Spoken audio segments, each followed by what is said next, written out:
May sasabihin sana ako sa'yo eh. Pero promise mo sa akin, huwag kang magagalit. Ano yung sasabihin mo? Bakit naman ako magagalit? Nabigyan kasi ako ni boss ng malaking opportunity. Kaya tinanggap ko.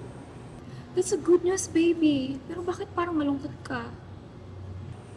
I think we have to reschedule wedding date. Bakit naman? Napipressure ka ba? I can help you. I'll be leaving in 3 days. Saan ka pupunta? Sa London. Okay, so after that business trip, saka natin ayusin yung wedding. Naiintindihan naman kita eh. I'll be staying there for a month. Kasama na lang ako.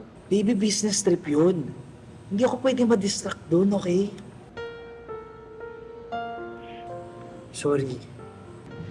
Stress lang kasi talaga ako eh. Sa totoo lang, ayoko naman umalis nang hindi ka kasama eh. Kaya lang baby, kailangan ko kasi talaga mag-focus doon.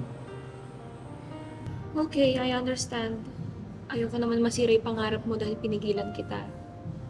Pero I will miss you so much. Ako din naman baby eh. Kung mag-CR ka nga lang, namimiss na kita, doon pa kaya? Tsaka baby, alam mo, ginagawa ko to para sa pangarap natin. Pupunta ako doon kasi gusto kong mabigay yung best para sa'yo. Sana naiintindihan mo baby. I love you. I love you too.